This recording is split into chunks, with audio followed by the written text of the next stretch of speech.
A rational equation is an equation containing at least one fraction whose numerator and denominator are polynomials. A common way to solve this equation is to reduce the fractions to a common denominator and then solve the equality of the numerators. So, the following equation, x minus 1 over 15 is equal to 2 over 5. This equation has two fractions, which are set equal to each other, which can be viewed as upper portion. There are three ways that I can solve this. I'll show each, and you can pick whichever is best. Method 1. Converting to a common denominator. I can convert a common denominator to 15. So our equation x minus 1 over 15 is equal to 2 over 5. So our fraction 2 over 5, take a number. Once you multiply it to the denominator, it will give us 15. So 5 times 3, right? So x minus 1 over 15 is equal to 2 over 5 times 3 over 3. So our answer will be x minus 1 over 15 is equal to 6 over 15. Now that we have one fraction equal to another fraction, we can equate the numerators. So our numerators is x minus 1 is equal to 6. So x minus 1 is equal to 6. Transpose. You transpose. So it will become x is equal to 6.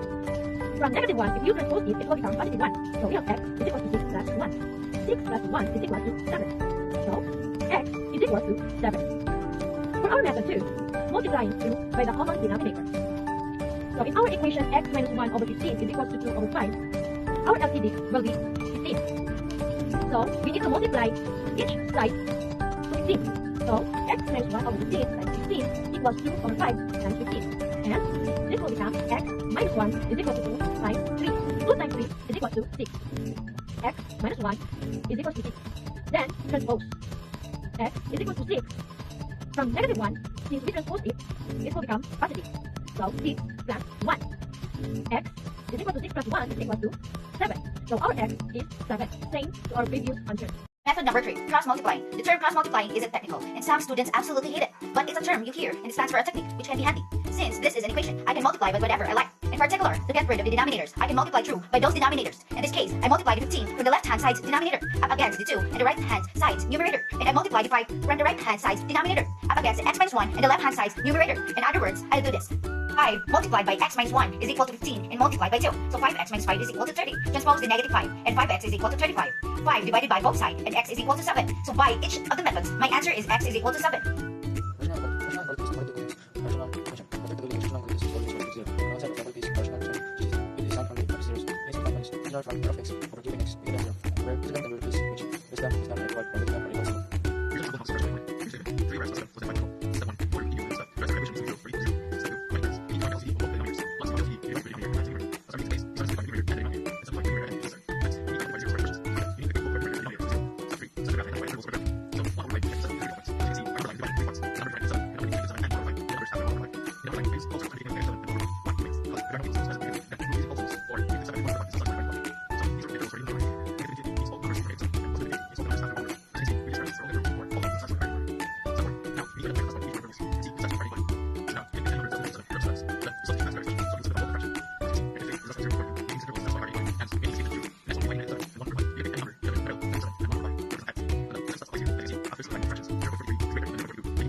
Rational functions are the form y equals fx, where fx is a rational expression. To sketch a graph of a rational function, you can start by finding the asymptotes and intercepts. Steps involved in graphing rational functions.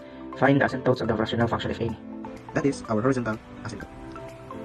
We take down the denominator x plus 2 and equate it with 0, and then transpose equals to negative 2. That is our vertical asymptote. And our y is 0, equals to x minus 2 over x plus 2, 1, and then cross multiply.